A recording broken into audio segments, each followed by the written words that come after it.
te voy a poner aquí en speaker.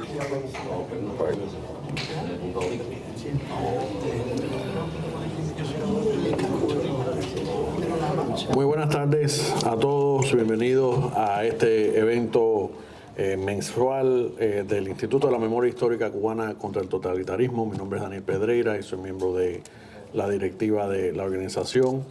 Y este mes, nosotros tenemos eventos mensuales, pero este mes dio la casualidad, si se quiere llamar así, de que la fecha que tenían disponible en esta biblioteca que siempre nos abre las puertas fue hoy, precisamente 11 de julio, y fue muy especial tener esa fecha por ser el 5º aniversario de las protestas tan importantes que tuvieron tan gran repercusión en Cuba. Y titulamos este panel 11J, 5º aniversario de la protesta social más grande contra el totalitarismo. El propósito fue reunir a participantes del 11J aquí presentes y también a alguien que tenemos por teléfono que se encuentran fuera de Cuba, pero participaron de una forma u otra en las protestas y pueden dar sus testimonios sobre los hechos. Hay muchas actividades hoy, más tarde, en diferentes partes no solo de Miami, sino de otras partes de Estados Unidos y del mundo, donde hay cubanos que están conmemorando esta fecha, pero este evento creo que es muy importante porque no solo se está transmitiendo en vivo, pero los testimonios están quedando grabados y ese es el propósito de nuestro Instituto de la Memoria Histórica, preservar esas voces para el futuro. Primero, antes de empezar con los panelistas, quiero llamar a Pedro Corzo, quien es el presidente del Instituto de la Memoria Histórica Cubana contra el Totalitarismo, para que diga algunas palabras. Y mientras que se lleva a cabo el evento, voy a circular una hoja para que se apunten para futuras actividades con nombre, teléfono, dirección, etc. Adelante. Muchas gracias, Daniel. Hoy es el Día de los Jóvenes. Los ancianos nos tenemos que hacer a un lado una vez más y darle espacio a quienes tienen la oportunidad y el compromiso más directo porque son los jóvenes, en derrocar, en acabar con el totalitarismo castrista y, por supuesto, construir una nueva Cuba. El episodio del 11 de julio del año 2021 no es el único en nuestra historia. Se han producido acontecimientos, protestas, pero nunca con las características del 11 de julio del año 2021. En el año 2022, también organizado por el doctor Daniel Pedreira, aquí celebramos un evento reuniendo personas que participaron en diferentes protestas en Cuba en los años posteriores al establecimiento del castrismo. Protestas que fueron algunas dramáticas, muy importantes, interesantísimas, pero ninguna con la proyección y la relevancia, en mi opinión, de la que tuvo el 11 de julio del año 2021. Fue un clamor, fue un grito de libertad y de derechos que no tenía precedentes por su magnitud en nuestra historia. Repito, porque ese es un compromiso de la memoria histórica, decir siempre la verdad. Nuestro compromiso es decir que no es la única, no fue la única protesta, pero evidentemente ha sido la más trascendente, ha sido la más importante, ha sido un llamado al mundo de que aunque un sector del pueblo cubano haya estado atemorizado por décadas, nunca han dejado de existir combatientes, hombres y mujeres que han reclamado sus derechos y oportunidades. O sea, el 11 de julio fue la ruptura de una aparente quietud que existía en Cuba pero que subyacía en esa inquietud un ánimo de desconcierto, de insatisfacción ciudadana que se mostró, se expresó con mucha concreción el 11 de julio del año 2021.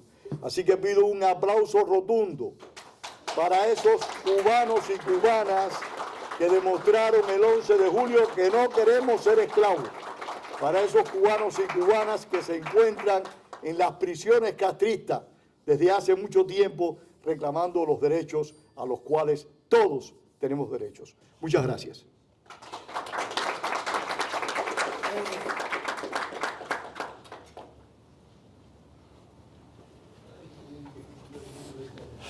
Muchas gracias, Pedro. Y ahora vamos a pasar a un video que fue grabado por Leonardo Mesa, quien está aquí presente, quien después dirá algunas palabras, pero vamos a pasar a la proyección del video de las protestas del 11 de julio. Editado por Pedro Acosta. Y editado por Pedro Acosta, también aquí presente.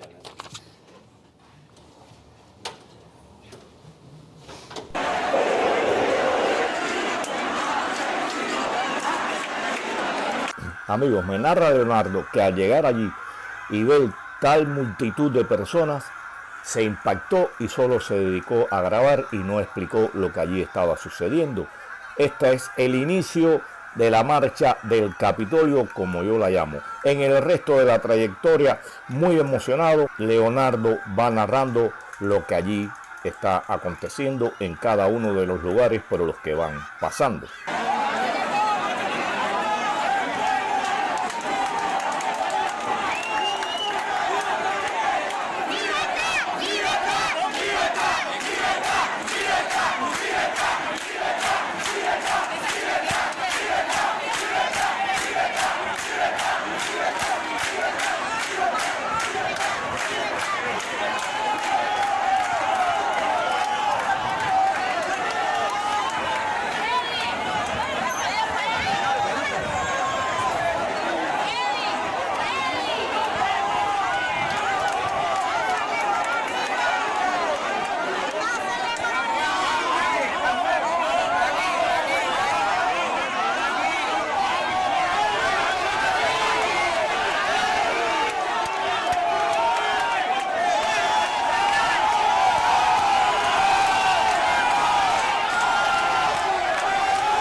Esto es una grabación porque la internet está tumbada. Y la internet está tumbada, escuche, todo lo que está clamando este pueblo. El pueblo de Cuba está clamando patria y vida, la libertad. Ahora iba por Prado y se abrió un espacio que van ahora para donde era lo que antiguamente el Palacio Presidencial. Hay un espacio y todo el pueblo está en la calle. Está en la calle. Esto es una grabación, ¿por qué? Porque cortaron la internet. Todos son jóvenes, señoras y señores, jóvenes. Miren esto. Hay un espacio que no le dejan pasar ahora. Están las boinas, lo llaman las boinas negras, las avispas, seguro, que no dejan pasar. Pero el pueblo está en la calle el pueblo.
donde han llegado los manifestantes que se están manifestando por patria y vida en la República de Cuba. Están intentando romper el cerco que le hace la seguridad, las boinas que no dejan pasar.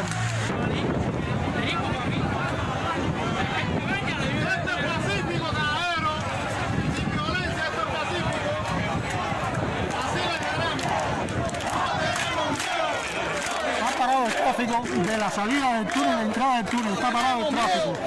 Aquí pueden estar viendo que hay unos carros parados porque no han podido mantener la circulación. Y es increíble lo que se está viviendo. Esto es una grabación, escuchen.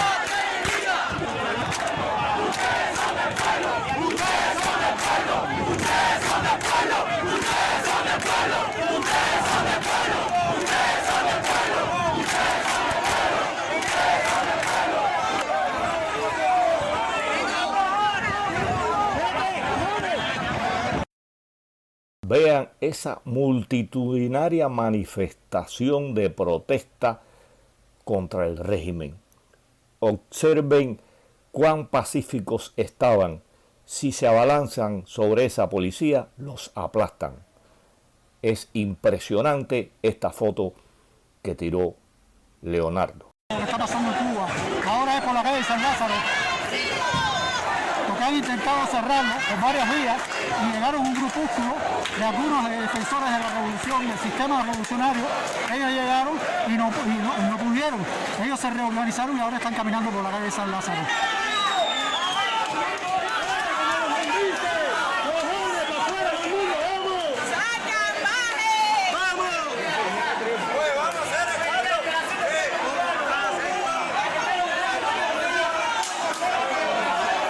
Está pasando algo porque todo el pueblo de Cuba, o sea, toda la gente, personas que están en la calle, le están pidiendo, haciendo un llamado, que las personas bajen, que se sumen a toda esta marcha, para esta marcha que está sucediendo espontánea, para pedir cambios en Cuba, para que todo sea diferente. Muchísimas personas.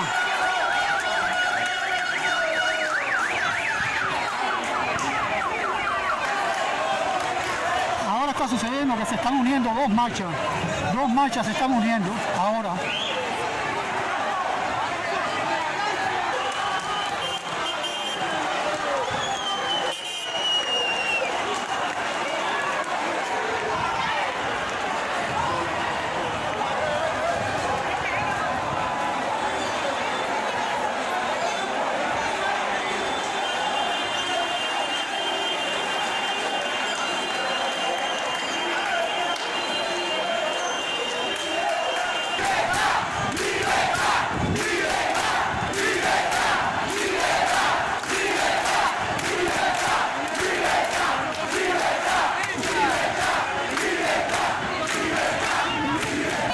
Esto es una marcha pacífica, no es una marcha de guerra, es una marcha pacífica, un llamado al cambio ya.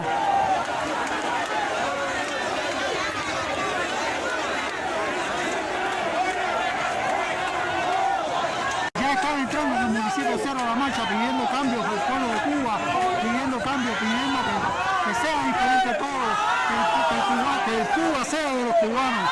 Aquí les dejo las imágenes.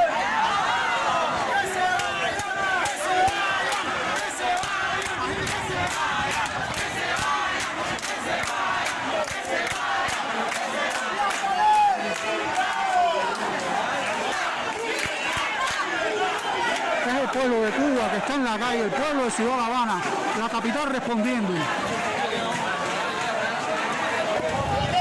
Bueno, el camino ahora se perfila para la Plaza de la Revolución. El camino se perfila para la Plaza de la Revolución. Miren esto, señores.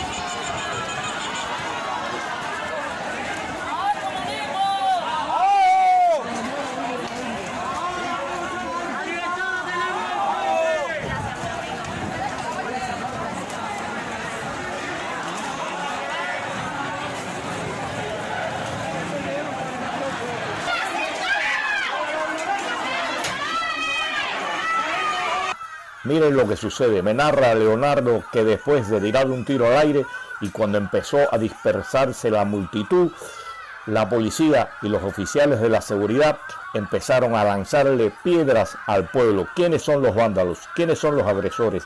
¿Quiénes son los cobardes? Esta imagen dice mucho y contrasta con esta con la que pienso culminar el video. Qué nobleza de la juventud y del pueblo cubano. Escuchen.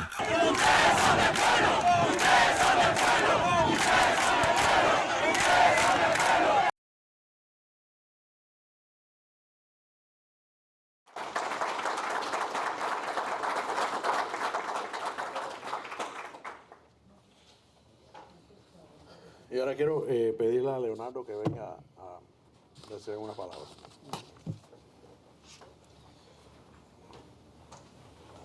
Bueno, ¿qué les puedo decir? Para mí, un día como hoy, no hay 11 de julio que yo no llore.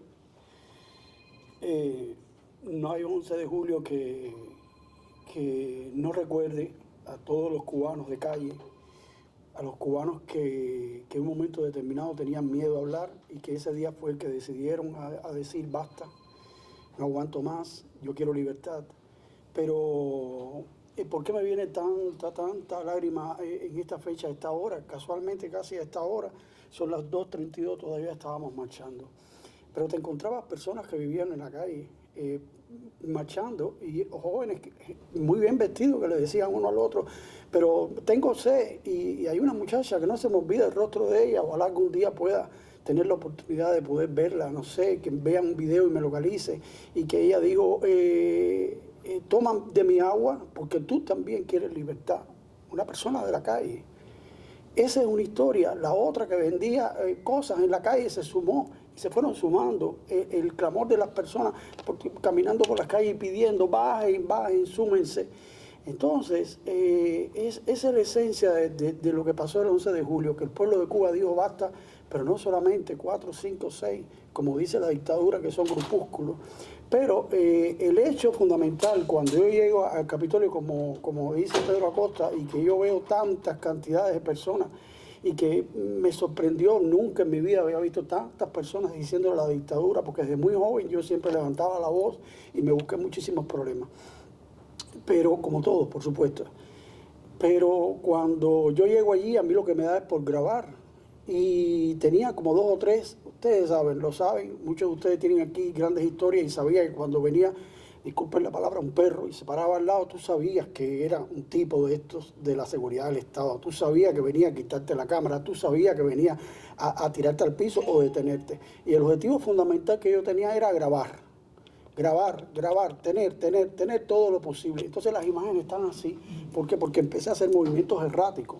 No podía sacar una cámara que tenía en la parte de atrás, no podía. Entonces, con un palo selfie, dije, este es el momento y hay que grabar para que quede para la historia. Entonces, empieza la marcha, llegamos a todos los lugares y hay un error que yo se lo digo a todas las personas donde llegue y cubano que esté viendo esto, que está dentro de la isla, si logran salir a las calles, quédense en un lugar, llenen el lugar, manténganse en el lugar y no hagan marcha, porque ¿qué hizo la dictadura el 11 de julio? Y después muchos nos dimos cuenta de eso. El 11 de julio empezamos a hacer marchas erráticas por toda la ciudad de La Habana, y esas marchas, ¿qué cosa era? Ellos nos cerraban en la calle para que nosotros tomáramos para acá, y después volvían a tomar, y así sucesivamente, para llevarnos a la explanada cerca de la calle, ahí estarán, y 20 de mayo, para lograr lo que ellos querían. Ya nos estaban esperando, tiraron un tiro al aire y empezaron a tirar piedras y todo el final que ustedes ven ahí. Y lo que les puedo decir es que esto me trajo al exilio. Nunca quise irme de Cuba, siempre estaba dando la lucha. Donde yo vivía, en Avenida del Este, entre Tercera y Quinta, vivía en un 4º piso, gritaba. Mi madre y mi padre, cuando hacían venía lo de esto del CDR, aniversario del CDR, yo le decía, gritaba de un 4º piso, esto es una falta de respeto y otras malas palabras que decía desde muy joven. Entonces, mi historia no es única, hay tantas historias en el exilio, tantas historias que contar, y hermano, lo único que puedo decirle es que Cuba sea libre, que tengamos una Cuba para todos, una Cuba con derecho, una Cuba de libertad, pero libertad plena. Y por favor, si llegamos a tener, y yo no estoy, o algunos de nosotros no estamos, y uno de ustedes llegó a estar vivo, por favor, prohíban el Partido Comunista, prohíban todo lo que sea socialista, por favor, porque eso es una esencia. Y digo, la democracia funciona y los izquierdistas, los socialistas utilizan la democracia para subir la escalera. Y cuando ellos suben, tumban la escalera y nadie más va a poder subir. Y entonces vendrían, no 67, vendrían 70 años de dolor. Y gracias a Pedro Acosta, que esto no puedo dejar de decirlo, pero usted me ve así, estoy accidentado. Entonces, yo no sabía qué hacer con eso porque no tenía la forma para editar. Y yo llegué a casa de Pedro Acosta y le digo, Pedro, llamé a Pedro, mira, porque Pedro vivía cerca de mi casa. Tengo esto. Cuando llegué, Pedro lo vio y dice, Pedro, no, mi hermano, pero esto hay que hacer algo. Digo, haz lo que tú estimes conveniente. Gracias, Pedro. Gracias. Gracias. Y viva Cuba Libre. Y hermanos, todos vamos a regresar, tarde o temprano. Hasta la Celia Cruz llegará a la patria de nosotros los cubanos. Viva Cuba Libre.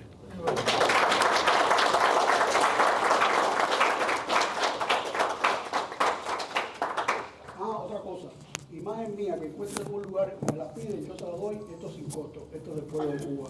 No son mías. Muchas gracias, Leonardo. Y ahora quiero llamar a Oscar Casanella, quien estuvo en Cuba el 11 de J, pero no pudo participar y es porque estaba preso. Y nos va a contar sobre cómo se tomó esa noticia de esas protestas dentro de la cárcel.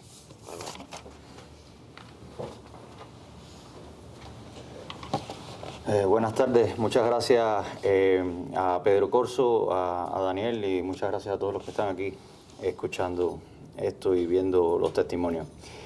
Sí, efectivamente, yo el 11 de julio yo estaba en prisión domiciliaria desde aproximadamente finales de enero, que fue la protesta frente al Ministerio de Cultura, el 27 de enero. No sé si recuerdan que salió el ministro de Cultura con otros funcionarios muy violentos a golpearnos y oficiales de la seguridad del Estado. Entonces yo estaba, digamos, muerto en vida porque yo estaba dentro de mi casa sin poder salir, con un operativo fuera y con mi esposa y yo sin telefonía fija ni celular. O sea, estamos aislados física y además informáticamente, digitalmente estamos aislados. ¿Qué es lo que sucede? Ese día, que fue un domingo, a media mañana, yo siento unas bullas y yo estaba viviendo en un barrio donde había muchos militares. Las casas de los militares, las ventanas y los portales que normalmente ellos tenían, digamos, abiertos un domingo, se empezaron a cerrar y vi gente caminando y yo lo que vi fue que los militares estaban viviendo con miedo.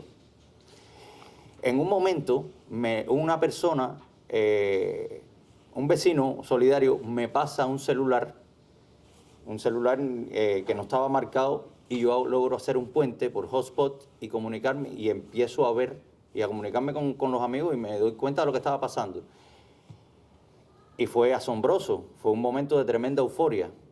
Yo no me decido a salir porque yo sabía que iba a ser inmediatamente detenido y además porque yo desde el 5 de julio, unos pocos días antes, había conocido que mi esposa estaba embarazada y íbamos a tener un segundo hijo y habíamos ya tomado en ese momento la decisión de salir de Cuba. Yo no soy tan valiente, yo no soy un mártir, no soy un héroe. Yo realmente prioricé y priorizo mi familia, que creo que es la primera patria. Pero bueno, por supuesto, admiro a muchos de los que realmente, como Luis Manuel, como José Daniel Ferrer, a pesar de todo salieron sabiendo que las probabilidades de que ellos fueran blancos fueran cercanas al 100%, como lo fueron, ¿no? Pero creo que el 11 de julio fue sobre todo y principalmente la prueba y la demostración del pueblo cubano hacia el mundo entero de que el pueblo quería un cambio, de que la inmensa mayoría del pueblo quería un cambio y que no estaba de acuerdo con el sistema vigente en Cuba y que repudiaba a la dictadura cubana. Eso yo creo que fue la mayor importancia, sobre todo mediática y política. El mundo se enteró. Lo otro es que muchos cubanos que no estaban conscientes de cuántas personas pensaban igual que ellos, pues se dieron cuenta de que eran la gran mayoría. Yo el día 3 de julio, porque la dictadura me encerraba, digamos, que 29 días y un día del mes me dejaba salir. El 3 de julio yo logré salir, fue el cumpleaños de mi amiga Iliana Hernández, otra activista del Movimiento San Isidro, y fuimos a casa de Luis Manuel Otero Alcántara. Yo recientemente compartí una foto de ese día en mi Facebook. Y ese día yo le dije a Luis Manuel, va a ocurrir un estallido social, yo no sé cuándo, pero es que las condiciones están dadas por lo que yo veía y porque además yo a principios de año había hecho un sondeo de opinión política que había dado que más del 73% de las personas querían pluripartidismo y casi un 100% querían empresas privadas de todos tamaños. Antes de eso, yo quería, Pedro Corso estaba hablando de que es el espacio, por supuesto, para las nuevas generaciones, pero yo creo que el 11 de julio es un proceso, es como la gota que colmó la copa, ha sido un proceso acumulativo que tuvo ese desenlace, que todavía va a seguir corriendo, ¿no? Pero muchos activistas, yo recuerdo que a principios de los 2000 yo me leí el libro que escribió Pedro Corso que se llama Cronología de la lucha contra el totalitarismo, ¿no? Algo así en Cuba, ¿no? Y muchas personas nos pasábamos ese tipo de libros. Y antes de que llegara Internet, porque la Internet es crucial para articularse y organizarse, había muchas personas valiosas que desgraciadamente los reprimían y nadie se enteraba. Y las personas no podían, los otros cubanos no llegaban a tener la oportunidad de enterarse y sumarse a las protestas que ocurrían. Con eso es con lo que está jugando el régimen ahora. No quiere que haya una manifestación en donde los cubanos se puedan sincronizar. Por eso ellos tienen apagando y encendiendo los servicios de Internet y la electricidad. Yo pues creo que ha sido un proceso acumulativo, que las viejas generaciones también estuvieron presentes en el 11 de julio, de alguna u otra forma. Los anteriores movimientos de activistas, creo que el Movimiento San Isidro y antes del Movimiento San Isidro, también todos marchamos, las damas de blanco, los presos de los 75 y por supuesto el Movimiento Cristiano de Liberación, Osvaldo Payá, todos, y todo el Movimiento 27N, todo lo que vino fue un proceso acumulativo, y el pueblo, que muchas personas piensan, el pueblo es ajeno, es indolente. No, el pueblo estaba recepcionando eso. Lo que pasa es que es un paso muy difícil pasar de la opinión y del pensamiento a la acción. Ya eso es otra cosa y es una barrera. Y sobre lo que estaba hablando mi antecesor aquí en el auditorio, hay que tener estrategia, hay que entrenar al pueblo. Yo soy un poco, hay días que me despierto más pesimista, otros más optimista, pero yo creo que el régimen, desgraciadamente, su prioridad es mantenerse en el poder y tiene el conocimiento y la tecnología abstracta para controlar los hilos de poder y hacerlo más eficiente con muy poca gente, porque ellos son minoría, el pueblo es mayoría, como vieron en los videos, para tratar de mantener el control y sofocar esas protestas. Si esas protestas se logran mantener en el tiempo, yo creo que sería el final de la dictadura. La dictadura jugó cortando Internet a las 4:30, que se quedó toda Cuba sin Internet a las 4:30. La dictadura empezó una campaña de desinformación porque en muchos pueblos no hubo represión. Yo tengo muchos testimonios de personas que me dijeron, en mi pueblo no hubo represión. Lo que hubo fue una campaña de desinformación de que los agentes de la seguridad empezaron a regar, como decimos en cubano, la bola, de que este es el último pueblo que queda protestando y nos van a mandar el ejército con los tanques. Llegó la noche, la gente no sabía nada y la gente se fue retirando y no se mantuvo la protesta en el tiempo. Los días posteriores, la seguridad del Estado fue buscando en cada uno de los barrios a los que ellos consideraban líderes para detenerlos y meterlos presos. Ellos no pudieron detener a todos los manifestantes, por supuesto. Yo creo que solo no podemos, desgraciadamente. Esa es mi opinión, es pesimista.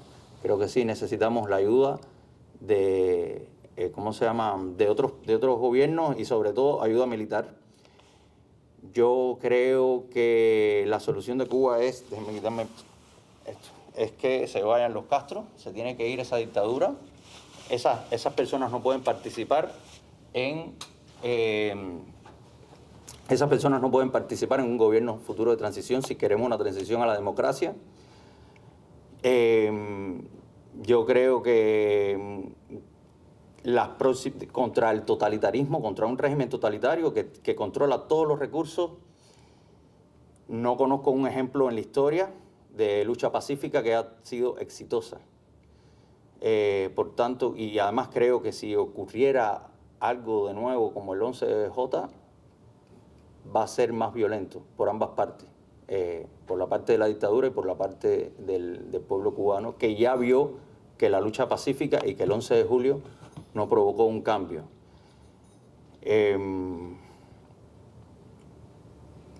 Bueno, nada, voy a pasar mi tiempo a los demás para que expongan sus experiencias. Muchas gracias porque ustedes lograron salir ese 11 de julio a manifestarse. Libertad para todos los presos cubanos, esos héroes que están dentro de prisión, que son de los humanos con mayor calidad humana y espiritual dentro de Cuba, y libertad para Cuba. Esperemos que en poco tiempo tengamos una Cuba libre, esperemos.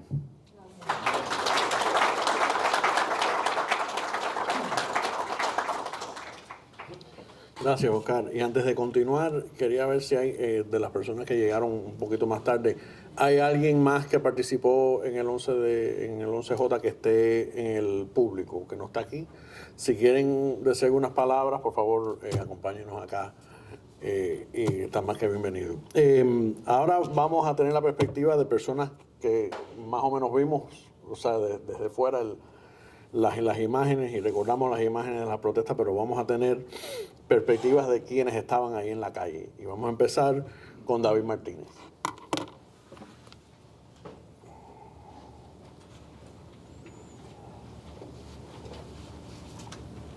Un segundo.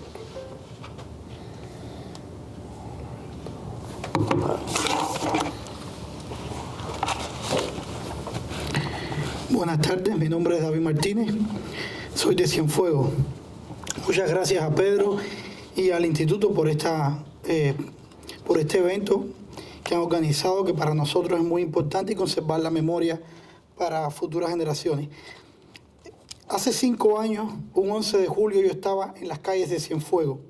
No fui golpeado ni detenido. Tuve la fortuna de poder escapar. Pero delante de mis ojos vi caer a muchos bajo las porras del régimen y vi como a otros se los llevaban presos por el único delito de haber gritado libertad. Ese día no perdí el miedo de golpe. El miedo fue cayendo poco a poco, especialmente desde noviembre del 2020, cuando vi a los muchachos del movimiento San Isidro plantarse frente a una dictadura con las manos vacías, pero el corazón lleno de amor y dignidad.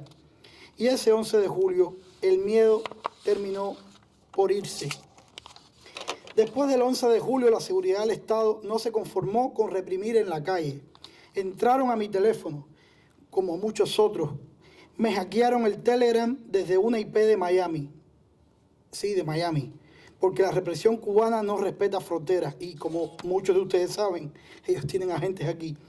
Y con mis propios audios recortados y manipulados por un youtuber comunista que en realidad representa el aparato de contrainteligencia castrista llamado Guerrero Cubano, intentaron pintarme como terrorista y que yo andaba organizando actos terroristas.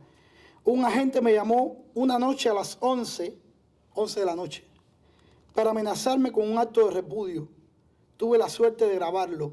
Rastreamos el número era de una unidad del MININ de Cienfuegos. Son chapuceros.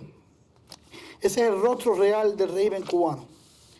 Por defender a Tania Bruguera en un post de Facebook, la rectora de la universidad donde yo trabajaba, dando clases, me leyó textualmente el artículo del reglamento docente que dice que un profesor debe ser revolucionario. Y como yo no lo era, me expulsaron. El documento que me entregaron decía: por pérdida de ideología en la Revolución Cubana. Así tal cual, con esas palabras mal escritas. Fíjense en la distinción, porque ahí está toda la tiranía resumida. No me acusaron de dar malas clases, ni de ser un mal profesional. Me acusaron de pensar distinto. En Cuba el delito no está solo en el acto, sino en la conciencia. Y quiero hablarles de hoy, no solo del 2021, porque esta lucha no es un museo, es una guerra que sigue. Luis Manuel Otero Alcántara, preso desde ese mismo día 11 de julio, hace 5 años, exactamente hoy, está a punto de salir. Pero fíjense bien lo que hace el régimen. No lo sueltan por justicia, lo sueltan pretendiendo que tenga un parol hacia acá, hacia los Estados Unidos. Es la misma táctica de siempre, vaciar la isla de los valientes para que adentro solo queden los que se resignaron a callar. No es clemencia, es limpieza. A Cuba no le sobran disidentes libres, le sobran disidentes exiliados. Hace apenas una semana, una muchacha de 21 años, Ana Benzi, fue citada a una estación de policía en Alamar con el pretexto de una advertencia. La tuvieron casi 11 horas. Cuando salió llorando, algunos quisieron usar ese llanto para humillarla. Ella le respondió con una frase que yo, como padre y cubano, quiero que ustedes escuchen bien. Ella dijo: mi llanto no fue debilidad, fue impotencia y rabia. Y sus convicciones, dijo ella, quedaron más firmes que nunca. Y lo más emocionante fue que a las afueras de esa estación estaba esperándola un grupo de hermanos de su iglesia. Esa imagen a mí me mueve, señores, porque yo sé de dónde sale esa fortaleza. Yo como católico tuve en Jesucristo mi mayor consuelo y sostén en los momentos más duros y acosos en Cuba. Y esto me recuerda a un amigo evangélico de Cienfuegos que me abrió las puertas de su casa en los días siguientes a mi expulsión laboral, cuando ya nadie quería que lo vieran conmigo. Él me recibió en su casa. Lo citó el G2 y el militar que lo interrogaba le preguntó así secamente: ¿por qué usted no es revolucionario? Mi amigo sin adorno le respondió: porque soy cristiano. Aquello encolerizó al esbirro, que le contestó: entonces yo voy a tener que visitar a tu pastor, porque tenemos que revisar qué cristianismo se predica en esa iglesia. Fíjense bien en esa frase, porque ahí está desnuda toda la impostura. El comunismo, cuando no le queda más remedio, tolera un cristianismo, con tal de que sea sin Cristo. Pero eso no existe. El comunismo es ateo, impío, anticristiano, por su propia filosofía. Los que han estudiado la historia saben los mártires que ha dado el comunismo. Que lo diga la gran duquesa Isabel Feodorovna, monja rusa, arrojada viva en un pozo de mina por los bolcheviques en 1918. Que lo diga el padre Miguel Pro, fusilado en México, gritando «Viva Cristo Rey» en 1927. Que lo diga el padre Curti, fusilado en Albania por el solo delito de bautizar un niño en secreto en 1972. Que lo diga el padre Popielusco, torturado por los polacos comunistas en 1984. Es una historia sin fin. Ahí está la respuesta, escrita con sangre, no con consigna. Voy terminando. Disculpen que sea un poquito extenso. Hace pocos días vimos en la ONU al embajador Mike Waltz leyendo los nombres de nuestros presos políticos cubanos, dándole voz ante las Naciones Unidas. A lo que el canciller Bruno Rodríguez le contestó con un insulto que lo retrata de cuerpo entero. Le dijo que él era un funcionario intrascendente, que nadie sabrá quién es en poco tiempo. Y lo comparó con el Che Guevara. Señor Bruno Rodríguez, a usted no le preocupa trascender en el libro de la vida, sino en los de historia. Pero ante Dios no hay héroes anónimos. Todo el que hace el bien en esta tierra será recordado, aunque el mundo nunca sepa su nombre. Y en cambio, recordados son Hitler, Weiler, Nerón, Stalin y el propio Che que usted tanto menciona. Recordados sí, señor Rodríguez, pero por sus crímenes, muchos de lesa humanidad. Esa es la única trascendencia que le espera a usted, la de ser algún día una nota a pie de página en la historia de Cuba, que el cubano libre del futuro leerá con la vergüenza ajena de saber que un hombre así existió y que representó con su boca la opresión de un pueblo entero. Y para terminar, señores, permítanme dejarles esto. 5 años después del 11J, a esta hora estábamos en la calle, el régimen sigue en pie y la lucha continúa. A Otero Alcántara, a Navenci y a los más de 600 presos que quedan. Ustedes no están solos. Siempre los recordaremos y estamos con ustedes. Y a los que estamos en el exilio, la peor traición al 11J no es el silencio de quien tiene miedo, sino la comodidad de quien ya no lo tiene y cae igual. Cuando no te ocupas de la política, ella se ocupa de ti, dicen los que saben. Que Dios bendiga a Cuba y que le dé memoria a los que lo olvidan. Muchas gracias.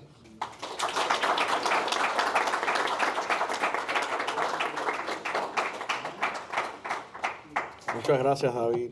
Y ahora quiero llamar a Daniela Arencibia Pujol para que diga unas palabras.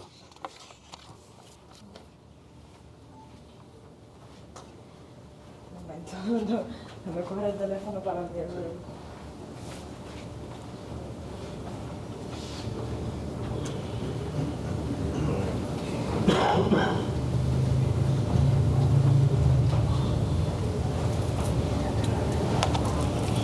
Buenas tardes.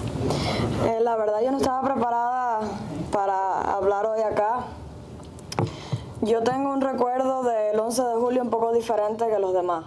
El 11 de julio yo estaba en mi casa y yo lo que sentí fue una bulla muy lejana, como bien lejos, que no se sabía de dónde venía. Cuando yo empiezo a escuchar esa bulla, yo salgo, yo vivo en un segundo piso, y yo salgo al portal de mi casa y veo que viene un pueblo gigante gritando libertad. Y en ese momento yo dije, wow, llegó el día, ¿verdad? Ya vamos a ser libres. Pero la cuestión es que para recordar, el día que sucedió el 11 de julio, estábamos en pleno COVID, en el momento donde más grave estaba el COVID en Cuba, donde más personas habían en los hospitales, donde ya era una locura lo que estaba sucediendo. Y en mi casa hay un niño en ese momento de 3 años, 2 años y medio, 3 años, tenía mi hermanito.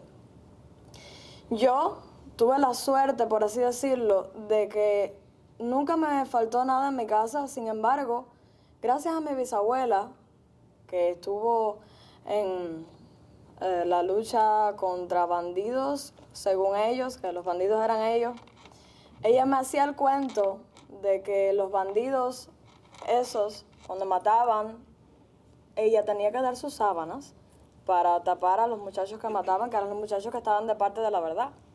Y entonces eso yo lo sé desde que tengo 12 años.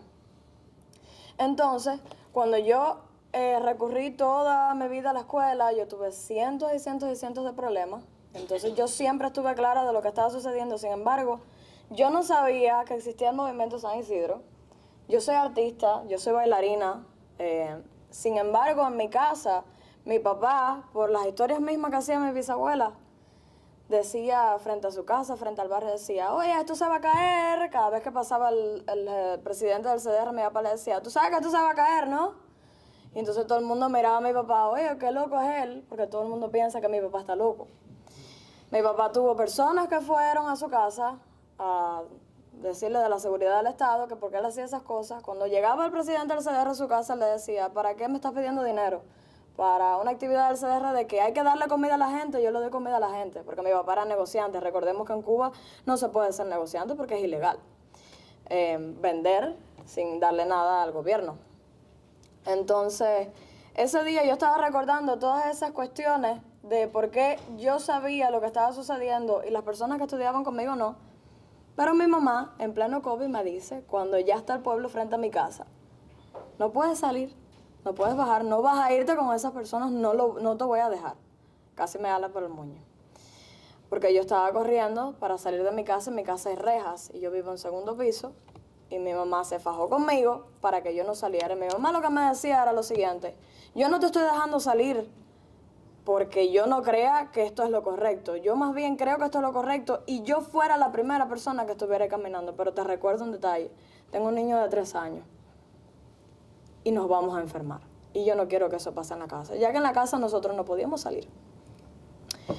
En fin, cuando pasan todas esas personas, yo lo que puedo hacer es salir al portal de mi casa, treparme en la primera reja que me encontré y decirle a todos los señores del barrio, de mi casa, que eran casi todos chivatones, el barrio mío entero está lleno, yo soy holguinera. Entonces imagínense de Holguín lo que sale. Sale muchas cosas. todos los vecinos míos son horribles, o sea, no todos, sino que tengo muchas personas que trabajan para la seguridad del Estado, para todo. Yo aproveché ese día para decir todo lo que yo pensaba al vecino mío de enfrente. Le dije todo lo que pensaba, le grité, esas personas se encerraron en sus casas. Lo único que sí pude hacer fue bajar a darle agua a las personas que estaban muriéndose de sed, porque no, de gritar, imagínate, ya venían caminando unos cuantos kilómetros y ya no tenían forma de estar gritando. Yo veía a las compañeras mías de la escuela, oye, ¿tú estás ahí? Y bajé a darle agua a esas personas que estaban, que no podían más. Digo, bueno, al menos mínimamente puedo bajar a darle agua. Mi mamá me dejó, porque entonces yo lo que quedaba era castigada en mi casa y yo no podía estar castigada. Después de que sucede eso, que grité, no sé por qué razón, fui de las pocas personas que se quedó con internet en el teléfono. No entiendo por qué. Pero estuve compartiendo, además de gritar frente a mi casa, que ya eso era suficiente para que me fueran a buscar. Me quedé compartiendo todo, mientras yo tengo familia aquí, yo tengo mi tío, tengo todo el mundo que siempre fueron igual, de gritar, de decir. Me mandaban los videos, yo hice una recopilación de videos de yo gritando frente a mi casa y de mi familia y otras personas aquí, en Canadá, en Angola, en todos los lugares que yo tenía personas. Cada persona que gritó, yo hice una recopilación y hice un video y lo subí para Facebook. Con el video que me causó muchos más problemas todavía.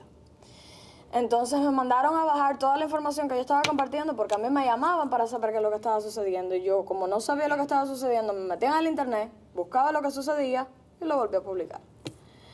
En esos momentos de que yo me pasé tanto tiempo gritando y diciendo, llega entre los días que pude salir, por así decir, de mi casa, el 14 de julio, ya estamos hablando de 3 días después. Yo la única forma como artista que siempre tengo para expresar algo que siento es hacer algo sin hablar. Mi arte lo expreso en cualquier sentido. Yo lo que me hago es unas uñas que dicen SOS Cuba y pongo la bandera cubana, que sabemos que en Cuba no te permiten poner la bandera en ningún lugar, ni vestirte con la bandera, ni hacer nada. Y me puse SOS Cuba. Uñas que también me causaron problemas porque cada vez que llegaba a un lugar, yo estaba en la universidad, estudiaba licenciatura en educación artística. Me decían que me iban a arrancar las manos y que me quitara eso, cosa que me daba igual también. Y a mi mamá le llegaban ciertos mensajes de vecinos que hoy puse en unas historias. Lo que le decían era lo siguiente, que es lo que estaba escuchando, que estaban conversando aquí. El 13 de julio le escribe a mi mamá una vecina, le dice, Yunesis, dile a Daniela que tenga cuidado. Están viniendo los del DTI buscando a la gente que publicaron cosas.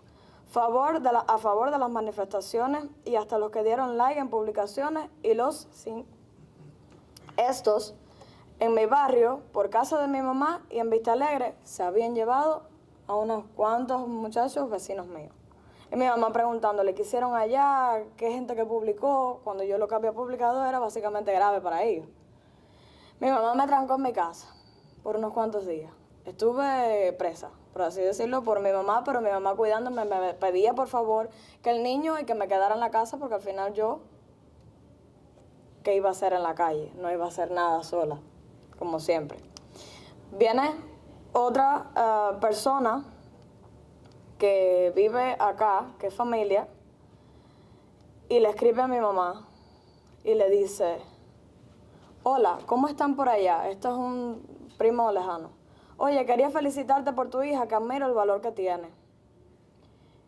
Para mí, yo no tenía valor porque es que yo no pude caminar en la calle. Yo me sentí como la peor cosa que podía estar en ese momento donde estaba. Mi mamá lo que le dice es, gracias prima, aunque yo tengo un poco de temor por eso. Pues por mi barrio están recogiendo a los jóvenes que están publicando y se los llevan presos. Esto es una pesadilla. Se están llevando a la gente de las casas. ¿Qué ganas tengo de que se acabe? Y yo le decía a mi mamá, mira que ella dice valiente, yo lo que me siento es que yo no estoy haciendo nada aquí. Y esa persona le dice a mi mamá que cuando uno está en Cuba, uno está como con la decepción de que no pasa. Ese día, la depresión tan grande que las personas tuvieron después del 11 de julio y ver de que nada sucedió. Esa es la depresión más grande que yo creo que cayeron miles de personas a la misma vez en Cuba. Una persona le dice a mi mamá, hola prima, mira, sé que es duro para ustedes, más que están allí, pero ellos no tienen para llevarse 4 o 5 millones de habitantes, porque los otros 5 o 6 son las personas mayores, niños que no salen y los demás con sus esbirros. El pueblo está viendo y acá estamos contra todo, saliendo a las calles a luchar por ustedes, para que ustedes tengan una vida digna, no las migajas que quieren darles. Cuídense mucho, un abrazo grande y que Dios ponga en su mano y esto termine de una vez. Después de estas cosas que sucedieron en mi casa, la última vez que mi mamá y yo vimos a mi abuela viva fue el 11 de julio. Porque después de eso todo el mundo se enfermó. A mí me llevaron para un hospital cuando no era un hospital, era una escuela que habían cerrado para meter gente por lo del COVID. La cuarentena. Centro de aislamiento. Ajá, los centros de aislamiento. Me llevaron para un centro de aislamiento. Una amistad, porque tampoco habían centros de aislamiento. Me llevan para uno, me llevan para un solo lugar, estoy sola hasta que me cambian para un cuarto donde había más personas muriéndose al lado de mí. Y yo misma me sentía que me estaba muriendo porque yo no podía ni siquiera levantarme, me dio durísimo en ese momento a mí. Pero aparte de eso estaba mi bisabuela, mi bisabuelo, mi abuela, mis tíos en el mismo lugar, pero en diferentes partes del edificio. Que aunque estaba mi familia en el mismo lugar donde yo no los estaba viendo. No había forma de verlos, yo nada más tenía mensajes y yo vi que mi abuela se hizo así, me gritó, oye Daniela, ¿estás bien? Ya tú tomaste la pastilla, te mandé algo, bla, bla, bla. A mi mamá se la llevan para otro centro de aislamiento. Con el niño no la atendían, obviamente. Porque la medicina para los niños, los padres se podían morir al lado de los niños, pero a los niños no los tocaban tampoco, porque no los podían tocar. Ellos por las cosas que sabemos que el comunismo tiene. Aparte, mi padrastro se lo llevaron también para otro centro de aislamiento que era como 2 o 3 horas de la casa. En fin, todo el mundo estaba en centros de aislamiento y cuando yo consigo fugarme, porque lo que hice fue fugarme del centro de aislamiento, y llego a mi casa y no hay nadie, mi mamá estaba convulsionando, mi hermano también. Mi familia no es una familia, no eran como muy ancianos. Mi bisabuelo tenía sus ciertos problemas, mi bisabuela los tenía, pero no era una señora anciana. Por decir bisabuela, ella no era anciana y mi abuela para nada, mi abuela parió muy joven. Con decirte que se murieron 5 días de diferencia cada uno. Muere mi bisabuelo, pasan 5 días, muere mi bisabuela, pasan 5 días, muere mi abuela. De la nada, nadie sabe por qué. Nadie te dejó enterrar a tu familia. Nadie te dejó ver dónde estaba tu familia. Nadie te dejó hacer absolutamente nada. Y la pesadilla continuó. Miles de problemas en la universidad.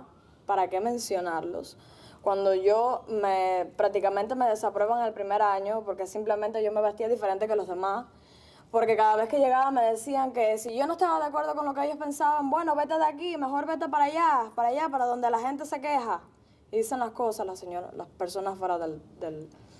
Y entre otras cuantas situaciones, no creo que yo haya pasado mucho en comparación con otras personas. Además, los muchachos del cuartico son vecinos míos, también. Son de la pantalla de Vista Alegre, yo soy de Vista Alegre en Holguín. Y hablo con su familia, con una prima que está acá y me pregunta qué crees que está pasando. Y yo, mira, yo he publicado a veces en internet mi opinión y he tenido buena aceptación cuando hablo, pero eso no significa que yo sepa nada. Yo simplemente puede ser que hablo bien y luce como que hablo. Lo único que me he dedicado a hacer últimamente, que creo que es lo que deben hacer todos los jóvenes, y con esto ya yo quisiera terminar, es que me he puesto a investigar antes de que Cuba cayera en manos de los Castro, cómo era la vida en Cuba en esos momentos cuando no había caído en manos de los Castro y lo que sucedió en la parte de los 60. Mi esposo es hijo de uno de los miembros de la Brigada 2506 y yo me puse a investigar esa historia porque yo no me sabía esa historia. Yo lo que pensaba era que ellos los habían intercambiado por compota, como decían. Cuando me di cuenta que era mentira, que bueno, cuando llegué a su casa y vi un periódico, me asusté porque decía La Revolución.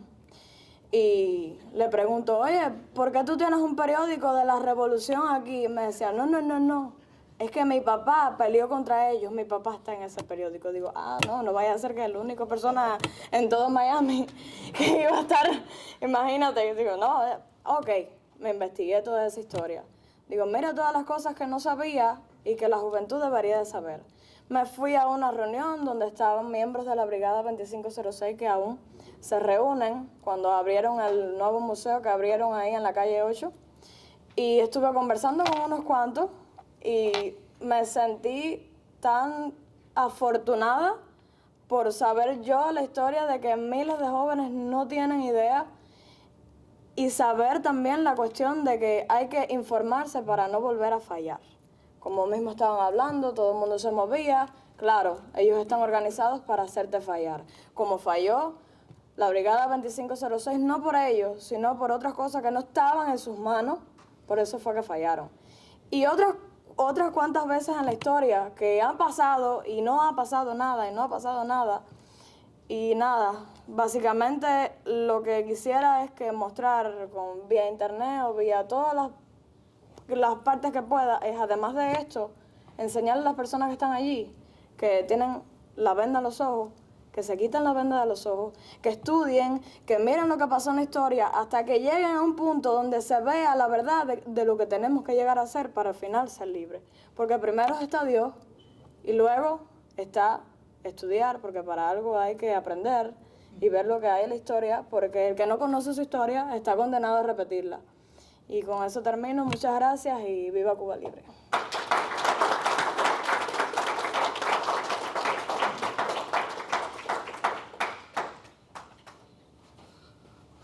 Gracias, Daniela. Y ahora voy a llamar a Carlos Villarreal, a que nos acompañe.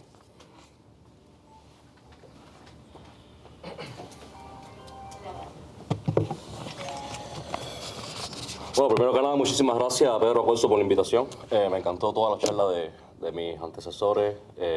Daniela, muy valiente porque la invité y ni siquiera tenía nada preparado. Gracias por haber registrado todos esos documentos. David, pienso muy parecido a ti, quiero que sepas eso. Y bueno, qué decirte, parte del movimiento San Isidro ya dice bastante. Tengo demasiadas cosas para decir, pero bueno, realmente lo que hice fue un resumen, ¿no? Para poder transmitirle el mensaje principal. Hace exactamente 5 años, el 11 de julio de 2021, yo no lo vi por televisión, yo no lo escuché por un tuit, yo estaba ahí. Yo estaba en las calles de Cárdenas y el detonante fue ver esa masividad de personas, porque todavía hay un poco de conexión en Facebook, muchos recuerdan, y sentimos esa euforia de ver tantas personas en La Habana, saliendo. Yo soy de Cárdenas, ¿no? Recuerdo que estaba en mi casa, estaba con mi entonces pareja en ese entonces, mi hermano mayor. Yo tenía un pullover con la bandera cubana, me ponía bastante poco, por razones obvias, pero ese día me lo puse, salí, era mediodía, estaba lloviendo. Habían solamente 15 personas, que unos minutos después se convertiría en miles. Algo increíble, algo que realmente nunca había pasado ese día. 11 de julio definitivamente va a quedar para la historia de Cuba. Y les contaré algo que nunca olvido también. Ese día, con mis propias manos, delante del partido, delante de la sede del partido en Cárdenas, yo ayudé a buscar el auto estatal de un represor, del primer secretario del partido, que se llamaba Lázaro. De lo único que yo no me arrepiento ese día es de que Lázaro no haya estado dentro del carro para virarlo de cabeza esta vez. Y si alguien lo conoce o si él llega a ver a esto, Lazarito, te quedó un preso político libre aquí, mi hermano. Ese día nosotros nos sentimos libres. Nosotros nos sentimos realmente libres. Fue algo increíble. Se respiraba la libertad y había más miedo a no ser libre que al propio COVID de ese entonces. Lo triste es que quienes se sintieron felices después de esos días, como dijo Daniela, fue la dictadura. Y es un dolor que todos sentimos. Porque nos sentimos solos. Sentimos la vergüenza de no haber visto todas esas lanchas que estaban, si mal no recuerdan, ese día aquí en Miami, listas cargadas de armas para ir a Cuba. Sentimos mucho de que no hayan podido salir. Y el pueblo cubano estaba desesperado esperando por ese momento, porque somos un pueblo desarmado, lamentablemente, y secuestrado.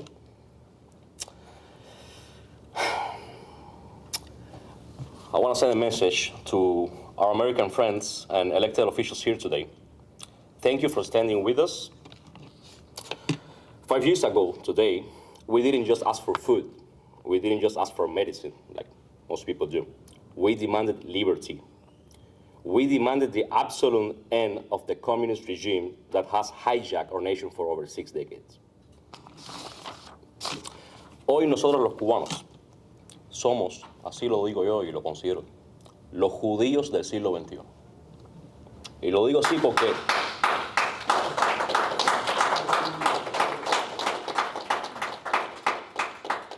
gracias. No tenemos representación real, no tenemos una oposición unida, ¿ok? Y quiero dejarlo aquí claro delante del exilio, ¿ok? Que con mucho respeto los amo porque soy parte de este país, soy parte de este exilio. Hay dos bandos, estamos viendo dos bandos negociando nuestro destino.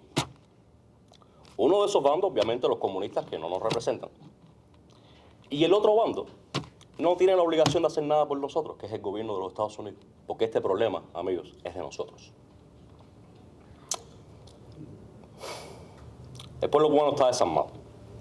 No estamos en 1956. Vuelvo y repito, el pueblo está solo, desarmado y preso. Esta responsabilidad es históricamente del exilio. Como en algún entonces nuestro apóstol José Martí también realizó acciones desde acá. Nosotros los cubanos que tuvimos que escapar somos los que debemos luchar por cosas concretas, como son. ¿Cuáles? Primero, una constitución nueva para Cuba. No reformar la constitución comunista, obviamente, eliminarla de raíz y prohibirla. No recuerdo quién fue el que lo mencionó, pero prohibirla. Redactar debe ser un documento que garantice la propiedad privada, la libertad de expresión, la libertad religiosa y el derecho a portar armas, porque ha durado 60 años porque no tenemos armas. No las arrebatar. Segundo, una ley para la intervención. Necesitamos presionar al Congreso de Estados Unidos para que apruebe legislación que permita acciones concretas contra el régimen. No sanciones tibias que solamente terminan castigando al pueblo y todavía sigue ahí la dictadura. Y lamento decirlo de esa manera. Necesitamos un gobierno provisional. Cuba necesita un gobierno de transición legítimo, reconocido internacionalmente, que represente verdaderamente al pueblo cubano. No un pacto de élites. No una negociación entre dictadores viejos y opositores de salón. Permiso. Vamos a remitirnos al 12 de julio, por favor. Háblanos de tu experiencia el 11 de julio. Ok, gracias. Lamento mucho que mis palabras han sido... Entendemos tu deseo de decirlo y respetamos tus intenciones, pero la convocatoria de hoy es para hablar del 11 de julio. Ok. Bueno, no permitiremos que borren sus nombres Michael Osorbo Castillo, creador del himno Patria y Vida, condenado a 9 años. Ese día vimos un pueblo que decía queremos libertad. Fue duro. Vi cómo golpeaban, si tengo que hablar de ese día, vi cómo golpearon a muchos jóvenes. Vi cómo llegaron los boinas negras, se pararon frente a la sede del partido y estuvieron amedrentando, estuvieron golpeando y separando. Incluso hicieron campañas de desinformación. Decían que había que ir a las costas, que estaban esperando, que venían barcos para desembarcar, que nos íbamos a muchos cubanos con el deseo también de ser libres, pero muchos con el deseo de irse también, que teníamos que estar ahí, ¿no? Y bueno, ellos mismos fueron, y eso no le cabe duda a nadie, ellos mismos fueron los quienes apedrentaron las piedras, las tiendas, para que las personas fueran a dispersarse, ¿no? A mi entonces pareja la empujaron, tuve reveses con varios esbirros, fue doloroso. Yo quiero culminar diciendo que yo soy residente emigrado y tengo un mensaje para el presidente Trump. President Trump, if you're listening to this, we the Hispanic of good, we don't hate you. Many of us understand that you're making your country great again. The one I wish it could be my country as well. Please, President Trump, help us make our country great again. Yo quiero culminar simplemente diciendo que hay un fuerte movimiento de cubanos que están buscando a Cristo, cubanos que necesitan poner los ojos en Cristo de nuevo, como lo son los muchachos de Fuera de la Caja, de Ana Benítez, Ana Sofía, Ana Benz, como muchos las conocen. Hay un pueblo que realmente no se quiere arrodillar ante un dictador y deseo que si vuelve a pasar otro 12 de julio estemos todos nuevamente unidos como ese día. Yo quiero culminar con un versículo de de Éxodo, del Viejo Testamento que tengo acá, que dice de la siguiente manera. Entonces Jehová dijo a Moisés, entra a la presencia de Faraón y dile, Jehová, el Dios de los hebreos, dice así, deja ir a mi pueblo para que me sirva. Porque si no lo quieres dejar ir y lo detienes aún, he aquí la mano de Jehová estará sobre tu ganado que está en el campo, caballos, asnos, camellos, y con plaga gravísima los atacaremos. Y Jehová hará separación entre los ganados de Israel y los de Egipto, de modo que muera de todo lo de los hijos de Israel. Yo solamente quiero terminar diciendo, mi eslogan es Dios, Padre, Libertad. Viva Cuba libre, viva los presos políticos, abajo el comunismo, abajo la dictadura y viva Cristo Rey. Muchas gracias.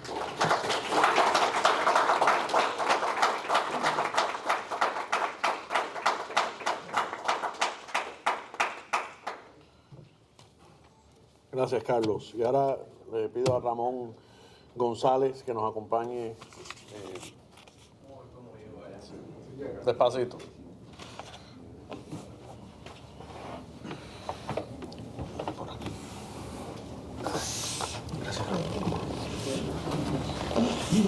Hola, buenas tardes.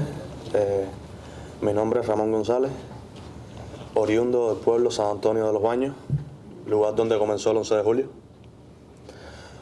Decirles quiero que yo fui uno de los primeros 50 de la etapa de iniciación del 11 de julio.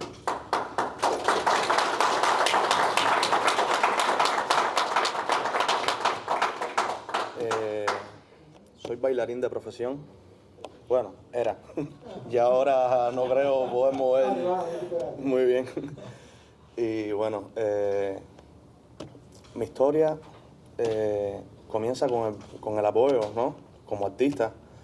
Y como decía la compañera, sabemos lo que es la parte artística, lo que es apoyar los ideales en los que creemos, porque como artistas tenemos que crear y ser originales, ¿no?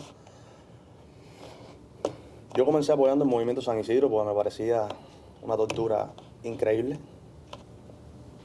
de aquella asquerosa dictadura, por así decirlo. Disculpen la palabra si suena un poco obscena.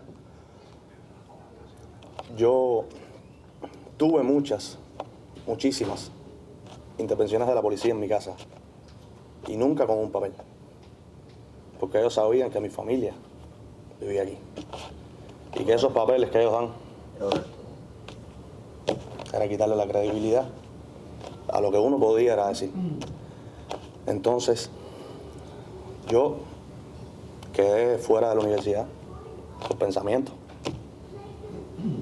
Después de tantos años de estudio y hacer lo que a uno le gusta hacer, es bien triste que por tú pensar diferente te digan que no eres válido de haber estudiado.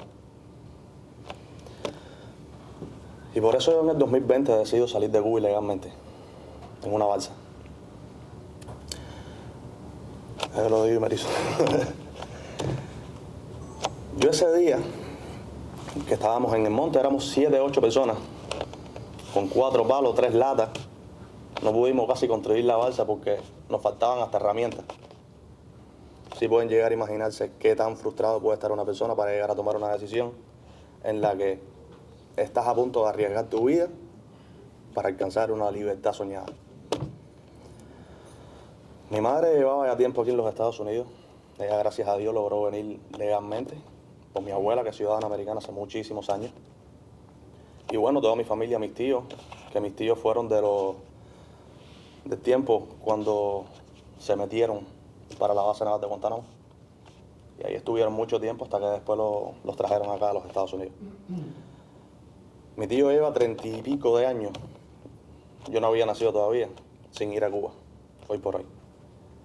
Porque las frases de él a mí me gustan muchísimo, que él dice que él no visita países corruptos, a pesar de haberle nacido ahí. Y bueno, haciéndole las historias, el día que nosotros decidimos escondernos en el monte para poder salir de Cuba, ¿no? Sin hacerle daño a nadie, solamente nosotros queríamos salir de esa dictadura. Como a los 3 días de nosotros estar ahí, taladrando y hacer cosas para construir el barco. Bueno, los constructores son los que sabían. Yo estaba solamente ahí, yo digo, de apoyo emocional. Pero se nos cuelan la gente de G2 en el pequeño monte y nos dispararon. A nosotros nos cayeron a tiro. Nosotros sin tener ni siquiera ni un corta uña. Como les digo, nos faltaban herramientas para construir la embarcación. Y yo estuve preso 4 meses bajo tierra, sin saber, sin mi familia saber de mí. Sin nada, por el simplemente hecho de tú querer de él. Tú no le hacías daño a nadie. Nadie de nosotros le ha hecho daño a la dictadura con querer venir para acá. Es un país donde tú puedes encontrar la libertad que en tu país te robaron. Después de esos 4 meses me obligan a testificar en contra de los compañeros con los que me encontraba ahí. Yo, por supuesto, no dije nada. Yo no los conozco. Yo no sé quiénes son. Me hicieron jurar de que si yo no decía la verdad, iba a ir preso. Pero prefiero ir con mi nuevo compañero preso antes de quedarme yo afuera con el cargo de conciencia de que los eché para adelante. Y a mí me crió un viejo, como digo, mi papá, un guajiro cerrado. Mi papá dijo, aquí somos hombres todos o no hay ninguno. Mi papá sufrió muchísimo. Mi mamá aquí, imagínense 4 meses sin saber de su hijo. ¿Qué puede pasar? Salgo de aquella situación, citaciones policiales, pero todos eran verbales. Porque da la mala coincidencia que jefe de sector vivía en mi cuadra.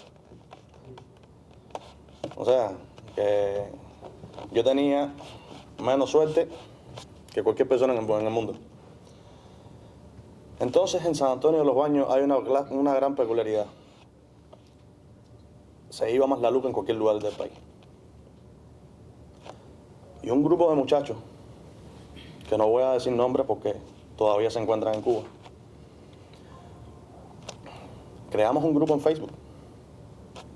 Caballero, ¿qué está pasando? ¿Qué está pasando con la luz? Coño, si ya por lo menos no nos dejan que el día no te pagan bien, no puedes alcanzar dinero para comprar tu comida, como muchos necesitados que están, que por lo menos nos pongan la luz en la noche, brother, para poder dormir. Hay niños chiquitos que lo necesitan, personas enfermas que necesitan por lo menos dormir con un ventilador. Entonces creamos eso. Oye, caballero, mira, tal día vamos a irnos al parque de la iglesia de San Antonio de los Baños y vamos a ir a la empresa eléctrica a ver qué es lo que está sucediendo. Se empezaron a sumar personas, ¿verdad? Y eran como casi 50, 100 personas, un aproximado. Pero realmente cuando llega el día, no sé qué pasa, la euforia, las ganas y todas las cosas, empezamos a gritar libertad. Y ahí comienza el 11 de julio, en San Antonio de los Baños, en un lugar que se llama la Calle Real. Calle Real, cogimos todo, desde el Parque de la Iglesia, Calle Real, Parque del Humor y todo el borde periférico de San Antonio de los Baños.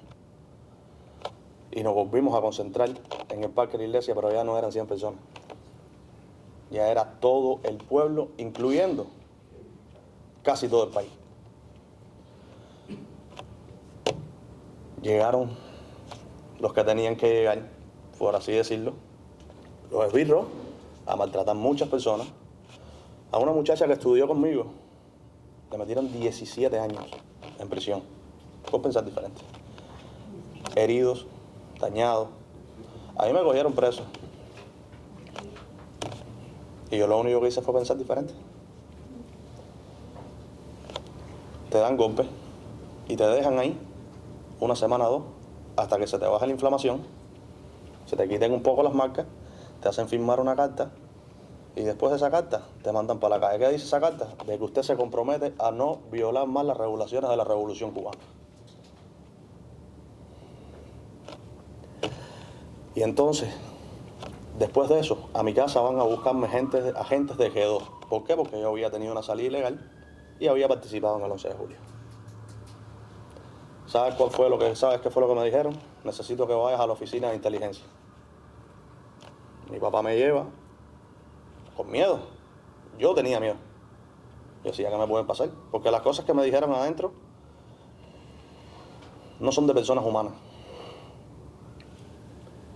Y lo que dicen es, ¿te gustaría trabajar con nosotros? ¿En qué cabeza cabe? ¿Te gustaría trabajar con nosotros? No, yo te prometo que a ti no te va a pasar nada. Yo te voy a comprar datos para el teléfono. Yo te voy a poner todas las comodidades. Te voy a mandar una vez al mes un dinero para tu casa. Yo le dije, mire, señor, con el respeto que usted se merece, no me haga esa proposición. No me haga esa propuesta, porque realmente yo no la voy a aceptar. Usted le está dando un arma a una persona que si tú me das el arma yo te disparo. Le está dando el arma al enemigo, porque yo no voy con ustedes. Después de todas esas cosas que me pasaron, semanalmente a mí me iba a visitar el jefe sector a mi casa. Dime, ¿todo está bien? ¿Has cambiado de opinión? No. En diciembre, después del 11 de julio, yo compro un pasaje para Dominicana, pero con revuelo para Nicaragua. Ya que yo estaba regulado en todo el país.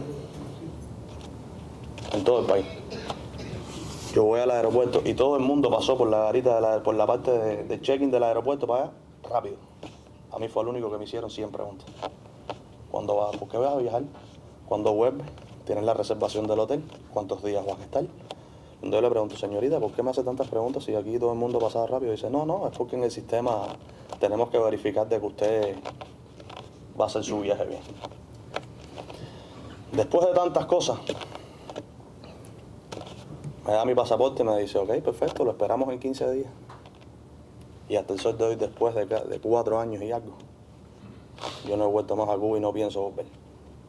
Hasta que aquello no se caiga. O de la única forma que me den un M16 para tirarle a tiro a todos los locos que hay.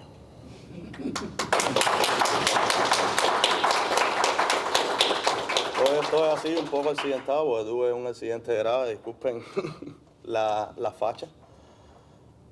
Pero después que pasó todo aquello, mi papá murió. Hace un año llamaron a las oficinas de la ambulancia, cuya ambulancia nunca llegó. Mi papá murió en la cama, asfixiado. Una persona con un padecimiento de asma crónico. Entonces, esa es la revolución que defienden aquella gente. La supuesta revolución, porque la palabra revolución lo dice re-evolución, de crecimiento. Aquello es una involución total. Revolución es para los bolsillos y para las cuentas de los Castro. Para el pueblo siempre va a seguir siendo mal. Porque hoy, cuando el CEN está caído, los Castro tienen luz, tienen comida. ¿Dónde están los cientos de millones de niños que están en Cuba que no tienen un plato de comida decente que comerse? Un ventilador para por lo menos espantarse a los mosquitos. Entonces mi mensaje es, el pueblo de Cuba necesita ayuda. Y nosotros somos los únicos que podemos lograrlo. Y con esto termino. Muchas gracias.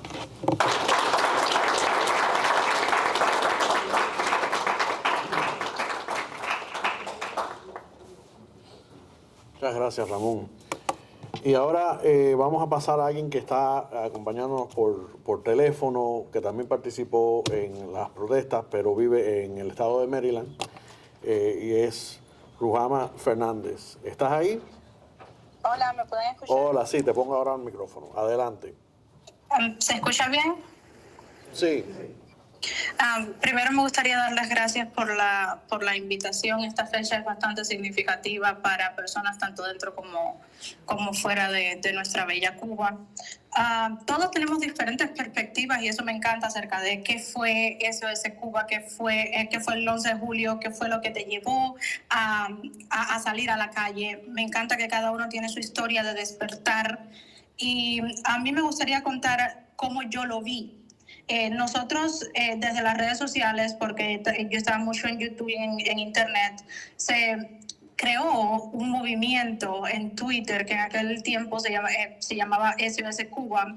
Esto fue debido a todas las muertes que estaban ocurriendo con el COVID, fundamentalmente en Matanzas, estaba pasando en Santiago de Cuba, donde no se estaban reportando los muertos correctamente, no se estaba reportando lo que estaba sucediendo. Y un grupo de jóvenes que usualmente se dedicaban solamente a hacer chistes, y se dedicaban a hablar de la vida y a reírse, decidieron juntarse y hablar de la realidad de lo que estaba pasando en Cuba en aquel momento, y eso hizo un clic en la mente de muchos de ellos estuvieron también en el 11 de julio, muchos de ellos estuvieron presos, algunos están acá, otros siguen en Cuba, otros son aún presos políticos.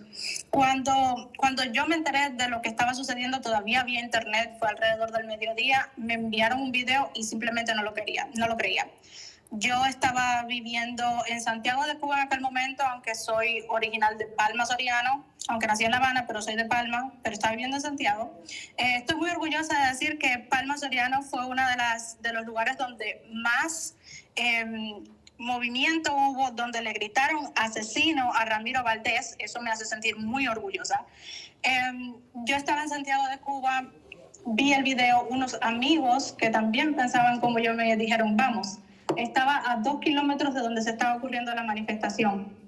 Fue increíble salir corriendo en el medio del sol de Santiago de Cuba, de 2 kilómetros y llegar a cerca del cuartel Moncada y ver una marea de jóvenes de mi edad caminando y gritando libertad. Eso es el día más feliz de mi vida, el día en que por primera vez dentro de Cuba me sentí libre.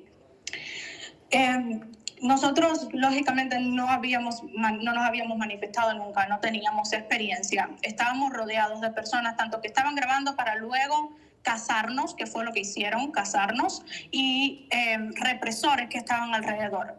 Pero aún así, todavía puedo cerrar los ojos y verme mirando al cuartel Moncada y mirando a todos los jóvenes caminando y tomando las calles. Fue increíble. Lo que nos hicieron fue que nos hicieron caminar por calles cada vez más estrechas. Estábamos rodeados de nuevo personas militares que estaban completamente armados, los boinas negras, estaban tirando gases lacrimógenos, sacaron perros también. Yo tuve la suerte de que una persona que no me conocía, porque yo venía de correr 2 kilómetros para poder llegar a ese lugar, casi me desmayo en ese trayecto, de hecho. Una persona que no me conocía me dijo que me podía subir a su moto y me subió a la moto, y por eso en el momento en el que nos acorralaron en una esquina, yo no fui presa, como fueron muchos otros de mis amigos que fueron presos en ese momento. Llegué a la casa, llegué a mi casa, intenté conectarme y da la casualidad de que no tenía cobertura. Pero no es que no tuviese internet, es que mi línea telefónica había muerto. O sea, yo vivía sola, estaba incomunicada en Santiago de Cuba, rodeada, y no sabía qué hacer. Aún así, creo que cambié un teléfono viejito que tenía por una línea y pude comunicarme. Cuando me conecté, vi todos mis amigos que estaban presos, y muchos de nosotros comenzamos a denunciar lo que estaba sucediendo con los jóvenes en Cuba. Tuve la oportunidad días después, en el medio de todas estas denuncias, de reunirme con los representantes republicanos de la Florida en una reunión que hubo en Versalles. Fue increíble poder hablar con ellos, poder comunicarles lo que estaba sucediendo en Cuba y lo que necesitamos. Cualquier ayuda era bienvenida. Disculpen, es un poco complicado hablar de estos temas. Debido a esta conversación, a la exposición, a que estaba sola, a los 2 días de esa llamada, llegaron a mi casa. Yo ese día no había dormido, porque de nuevo estábamos con los jóvenes de SOS Cuba, estábamos denunciando, hacíamos space en Twitter. Los espacios de Twitter de comunicación eran bastante grandes, tenían bastante repercusión.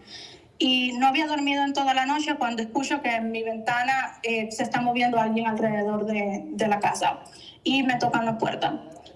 Cuando me tocaron la puerta, habían 15 personas fuera de mi casa, donde habían personas de la seguridad del Estado, criminalística, no puedo explicarlo. Llegaron a mi casa, se llevaron todo lo que tenía que ver con tecnología, se llevaron unas camisas que tenía que decían Make Cuba Great Again, se llevaron todo lo que pudieran suponer que yo no debía tener, y me llevaron presa a mí. Y ese fue el segundo momento donde verdaderamente me sentí libre, porque en el carro de policía, con 2 policías alrededor de mí en la parte de atrás y llevándome para un penal, caminando por el medio de las calles de Santiago de Cuba, era donde yo debía estar y estaba orgullosa de estar ahí porque no me había callado y porque había salido. Fue bastante complicado y estoy aquí hoy y pude salir porque muchas personas del exilio se unieron, hablaron por mí, no se callaron y estuvieron denunciando constantemente lo que me estaba sucediendo. Los representantes republicanos se reunieron y por eso quiero remarcar la importancia que traen estos tipos de espacios, el hecho de apoyar a los presos políticos, el hecho de visibilizar cada una de las historias de esas personas que injustamente están presas, porque yo soy el vivo ejemplo de que la presión que se ejerce contra la dictadura funciona. A ellos no les gustan las redes sociales, a ellos no soportan que los jóvenes hablen, que se comuniquen, que se expresen, que desde los Estados Unidos podamos influir en lo que sucede en la isla. Ellos le temen. Y solamente quiero darle las gracias de nuevo por estar aquí. Hoy vamos a estar en la manifestación frente a la Embajada de Cuba en Washington. Espero que los que escuchan esto y están desde acá, desde Washington, Maryland, el DMV en general, puedan venir y podamos mostrar que verdaderamente hay una Cuba, que tenemos un solo enemigo y que es la dictadura cubana. ¡Viva Cuba Libre! Muchas gracias. Y ahora me gustaría invitar a Pedro Acosta, editor del documental, de los videos que se mostraron anteriormente, para que nos hable un poco sobre cómo fue editar tanto material que venía desde Cuba.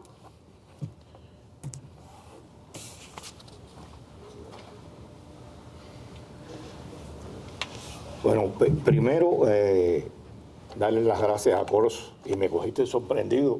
Yo no pensaba hablar acá. Y bueno, tengo acá 2 grandes amigos que compartieron conmigo la oposición. También Mesa, que yo no pude participar el 11 de julio, pero mi familia sí.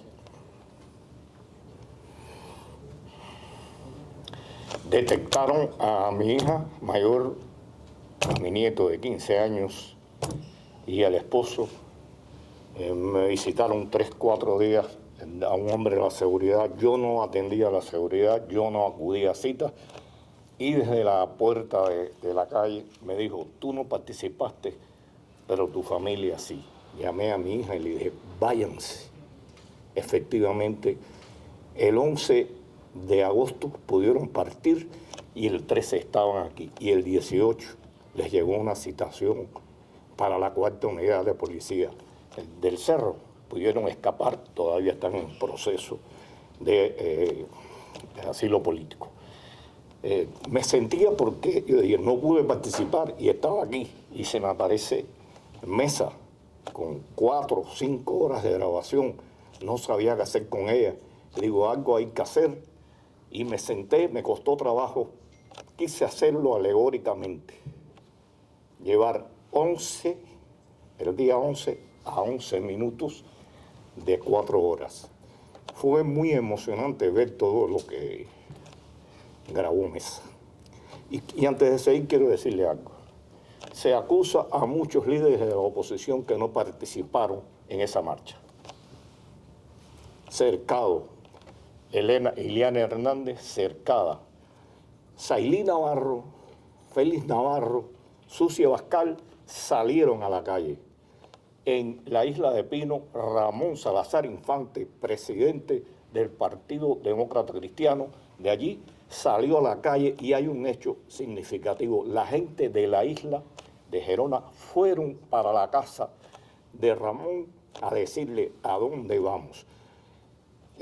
Yo primero vi a la gente de San Antonio de los Baños y digo, esto es una mentira, esto no puede ser, nadie concebía eso.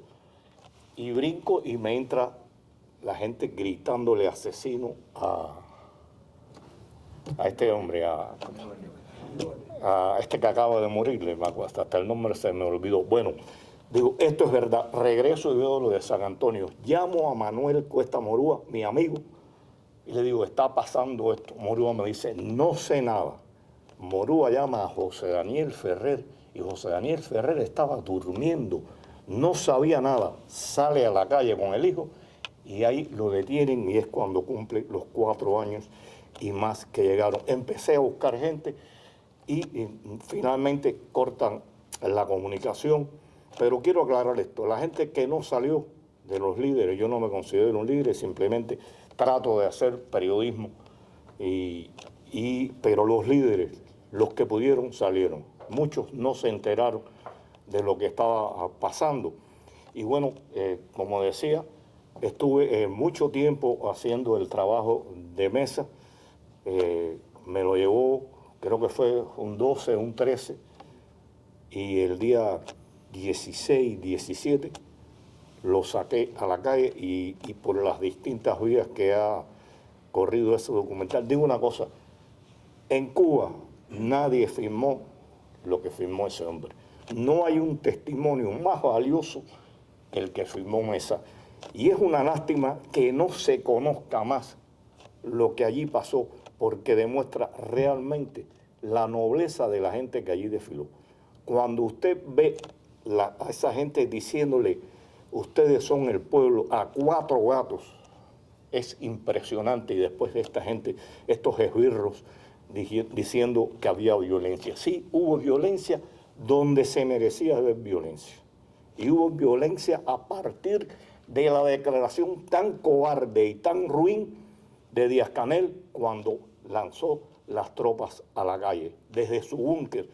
Por eso digo, y hay una cosa, no solo que en Cuba han sido las manifestaciones más grandes y más masivas, porque fueron a todo lo largo de la isla, sino a nivel mundial. Usted ve manifestaciones en Francia y están en 2 o 3 ciudades. La ve en Chile, Valparaíso y Santiago. En Cuba fue en más de 60 ciudades. Por eso yo pienso que el 11 de julio, para mí, y así lo dije en un trabajo que saqué hoy, es el día, realmente el día de la rebeldía nacional, y marcó el rompimiento definitivo del pueblo con la dictadura cubana. Muchas gracias, Pedro, por haberme invitado.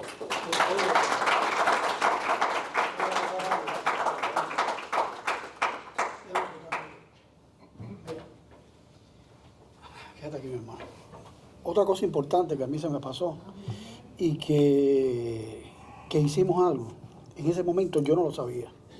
Y después me doy cuenta de que al yo tener todo aquel material que no sabía qué hacer, y ir a tu casa y tú hacer lo que hiciste cuando el Sin Casa estaba diciendo de que eran vándalos y que estaban rompiendo y que eran vándalos, que eran grupúsculos. Nosotros, yo te llevo el material, tú lo editas, lo lanzas, y entonces nosotros fuimos, sin darnos cuenta, decirle al mundo que no eran grupúsculos y que hubo también marchas pacíficas. Logramos eso.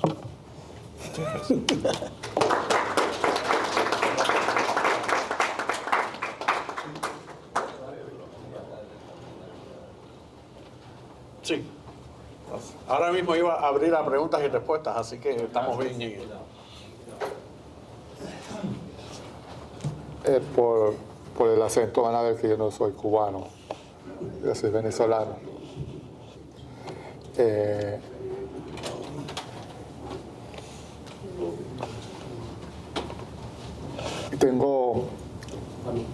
Me mueve mucho, pero me mueve muchísimo todo lo que yo escucho, todo lo que yo veo de 67 años de lucha. Pero escuchando lo que dijeron hoy acá, nosotros también un 11, pero no fue de julio, fue 11 de abril, salimos a las calles y sacamos a Chávez. Lo sacamos pacíficamente, El 11 de abril fue el día de que hubo el rompimiento, pero días antes, todos los días, estábamos en la calle y sacamos. Lo que quiero decirle yo a ustedes es que sí se puede. Yo soy ex sacerdote católico, no es que me salí, sino que ya por la edad, ya no.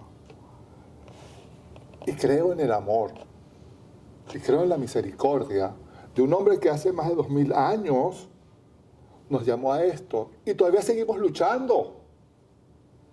Seguimos luchando para que esto se dé. No es una cosa de un día, es un proceso. Hay procesos que son cortos, hay procesos que son largos, pero son el proceso. Hay un dicho que, voy a hablar de dos dichos. Uno que dice, el camino es largo y con obstáculos, pero es el camino. No nos podemos desviar. Ese es el camino y ustedes están en el camino. Y otro que es muy venezolano que dice, eso, cuando una cosa es muy difícil, decimos, eso es tan difícil como matar a un burro a pellizcos. Pero cada uno de ustedes son un pellizco y seguimos pellizcando y esos burros los estamos matando porque Cuba va a ser libre. Pero si dejamos de pellizcar y perdemos la esperanza, ellos triunfaron. Así que la lucha continúa. Y mis felicitaciones al pueblo cubano. Como decía Leonardo, cada uno de ustedes son una historia de resiliencia, son una historia de lucha. Cada uno de ustedes es parte de esta historia que se está construyendo, que quizás no lo vamos a ver en libros, pero sí en las crónicas de la vida de cada uno de ustedes. Así que al pueblo cubano, desde un venezolano, hoy 11 de julio, sigan para adelante y no desmayen, no pierdan la esperanza, no se dejen robar la esperanza, porque solamente caminando es que se avanza, para atrás asusta. Gracias.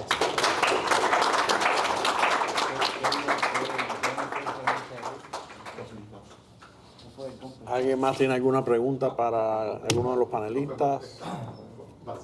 Sí. Quería preguntarle al que pasó el 11 de julio en la cárcel, ¿cómo llegó la información a ellos? Oscar. Sí. Sí, fue la solidaridad.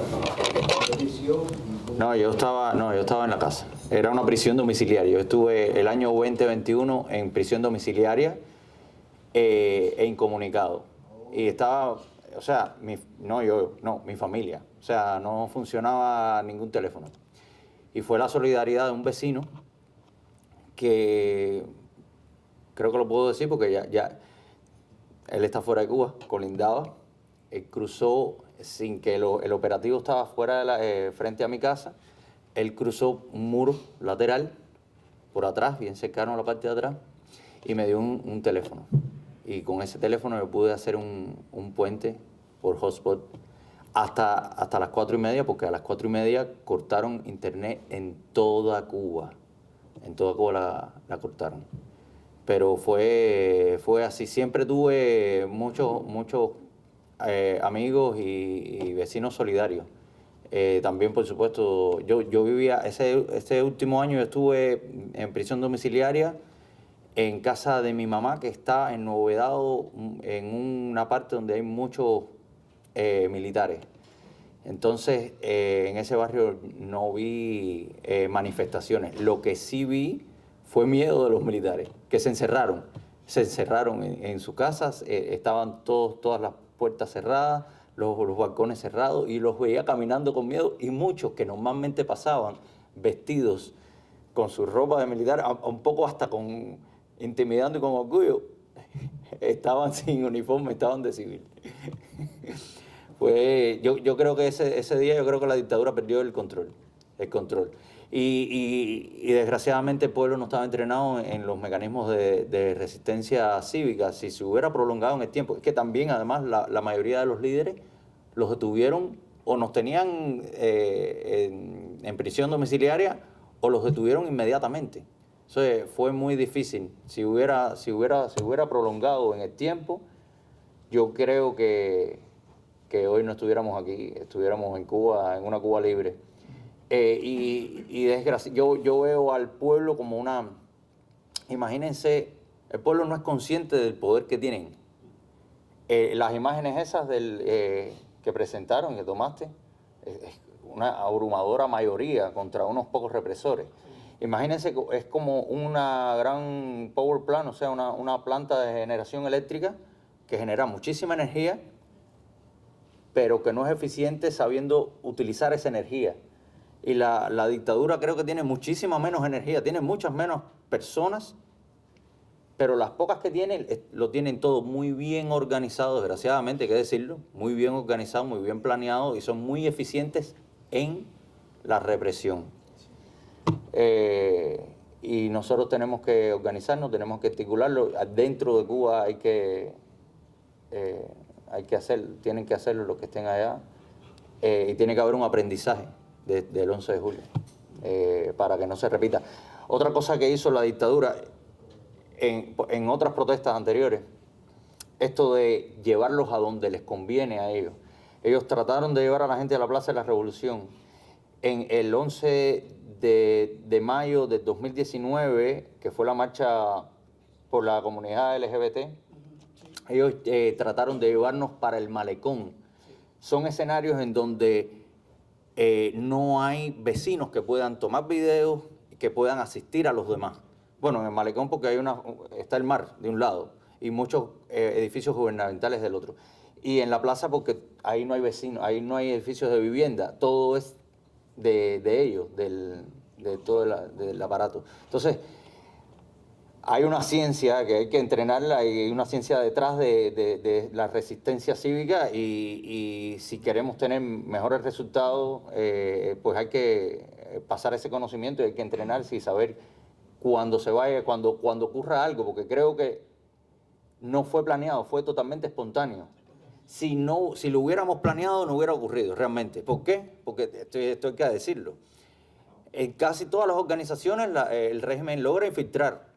Y no es que la mitad de los opositores sean de la seguridad del Estado, es que con uno que metan en una organización ya destruyen y hacen mucho daño. Ese uno filtra la información. Entonces, eso lo que creo es que hay que estar frente a un escenario así, saber qué podemos hacer y tratar de prolongar las protestas en el tiempo, turnarse, ayudarse, llevarle agua, alimentos a los otros. O sea, cada uno tiene que cumplir un rol, no todos tienen que estar en la protesta. Puede haber logística, puede haber comunicación, puede haber muchas otras cosas. No, y eso fue lo que se logró el 27N. Yo estuve el 27N, que fui con un señor de Antena 3, y el 27N tuvo eso, de que era ahí. Y ellos que hacían, lo infiltraban constantemente, y había un momento en el 27N que entró uno de la seguridad del Estado y decía, vamos contra los policías, y hubo una voz que no se me olvida nunca que dijo, no, siéntese en el piso. Y eso fue tan efectivo precisamente por eso, porque cuando tú haces una manifestación como el 11 de julio, como otra, ellos automáticamente empiezan a hacer ese modo operandi, a muévelo del lugar para llevarte al lugar donde ellos pueden hacer y pueden operar. Pero si en Cuba se logra hacer otra manifestación como esta, yo mi consejo para aquellos que están, y yo que lo viví, que si hubiese tenido también el conocimiento que tengo hoy, yo a lo mejor quizás me hubiese puesto frente al Capitolio Nacional ahí, hubiese empezado después, me hubiesen desaparecido. Pero fíjate, y te voy a poner y voy a decir un nombre. El 27N, el 11 de julio. Si quieres ven para acá. El 27, no, pero esto es breve. El 27 de julio.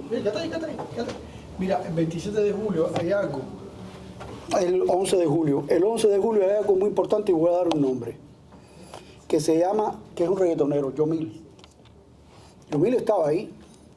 Y Yomil empieza a transmitir en vivo. Y muchas personas empiezan a hacerle caso a él. Pero como la mayoría lo que quería era manifestarse, él empieza a moverse y él es cuando hace el video frente a la estación de policía del Cerro y que entra por la parte de atrás y lo llevan y él ya desde su carro empezaba a hacer el llamado a todo el cubano que regresaran a su casa, que ya todo había terminado.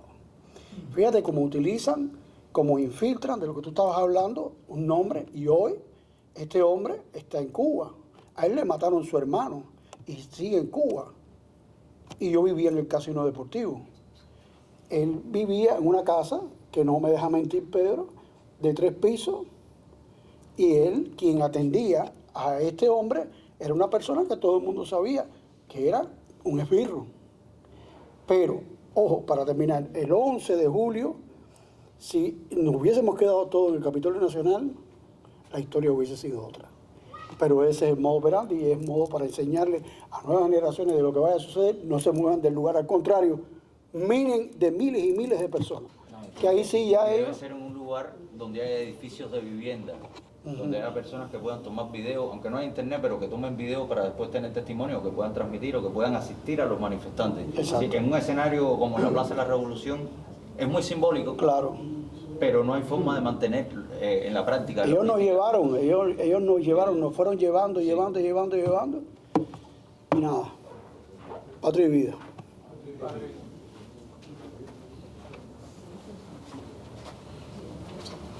¿Alguna otra pregunta? Sí. Sí, perdonen, ¿no? Pero yo sé que han pasado 5 años, pero quería saber si alguno de ustedes puede hablar sobre los niveles de concientización que tienen dentro de Cuba con respecto a la diáspora, al apoyo que pueden recibir de la diáspora en cualquiera de estas eventualidades que puedan suceder. Sí, como no. Ustedes seguro que conocen a Padre Alberto Reyes. Él usa mucho una frase que dice: el gobierno sabe que perdió el corazón del pueblo cubano. Y lo sabe especialmente desde el 11 de julio. Porque como dijo Casanella, hasta el 11 de julio, un poco como que uno tenía dudas de si uno era un loco, que era el único que sabía que eso era una porquería, ¿no? Porque uno veía los desfiles, el 1 de mayo se llenaban. Tú sabes, uno se confundía y dice, coño, seré yo el único. Pero el 11 de julio ya eso quedó claro. ¿Entiendes? Entonces, ya, como dice para Alberto Reyes, no es un problema de quitarle la venda a los ojos a los cubanos. Habrá quien todavía cree en la revolución, pero son una ínfima minoría. Es un problema de que tienen miedo, especialmente porque vieron lo que pasó el 11 de julio y los días después. Entonces, en Cuba, los que quedan están pidiendo a gritos una intervención. Unos dicen humanitaria, otros dicen militar, pero intervención es la palabra. El factor común es intervención. O sea, porque lo que han dicho varios de los ponentes que estuvimos hoy es que, al menos ahora, en este momento, solo no podemos. Entonces, pero hay una gran concientización, la gente está desesperada dentro de Cuba. Eso es lo que yo sé, porque tengo familia, tengo amigos todavía en Cuba, e imagino que muchos de ellos también. Gracias.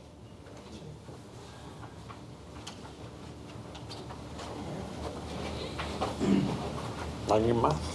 Ángel.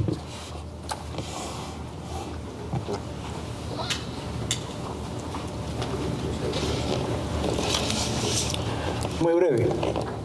Yo creo que hay algo que comenzó cuando introdujo el evento Pedro Corso, y es que en Cuba, desde 1959 hasta este momento, no ha cesado la lucha contra el comunismo. Ha habido distintas manifestaciones, distintas ocasiones, y hoy se mencionan los 600, 800 que quedan presos del 11 de julio, pero todavía está preso Miguel Díaz Bauzá, que lleva 32 años preso, y que estaba en Miami y fue allá a luchar por la libertad. Miguel Díaz Bauzá fue una sola vez. El que fue 2 veces fue el ya fallecido. Entonces, esto es importante, y es la valoración grande que tiene el 11 de julio, porque es la manifestación, como se ha expuesto, la manifestación de una gran cantidad de pueblo que se lanzó a la calle, que demostró que el miedo que existe, que todos tenemos miedo, que el miedo se recupera y se sobrepasa el miedo. Lo demostraron, y demostraron de que es una forma también. Nosotros usamos las armas para luchar contra el comunismo, pero esta forma actual de luchar también es oportuna y es provechosa. Y se puede hacer, como se ha dicho, un poco más de preparación y de entrenamiento. De la misma forma que nos entrenamos para saber disparar, hay que entrenarse para saber vencer con una lucha pacífica. Muchas gracias.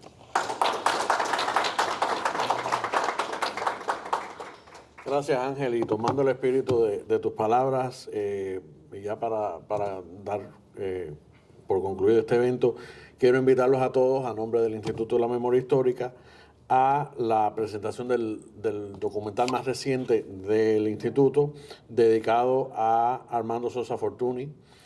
Va a ser la primera presentación pública de este documental, será el 1 de agosto, que es sábado, en Sentir Cubano, ahí en la calle 8. Estamos viendo el horario, debe ser por la tarde, así que les enviaremos la notificación lo antes posible. Si no reciben nuestros correos, de nuevo les pido que se apunten a uno de estos papeles, voy a poner uno aquí también. Y nada, con eso, muchas gracias por acompañarnos en este día tan importante, tan especial, y si Dios quiere nos vemos en los próximos eventos. Muchas gracias.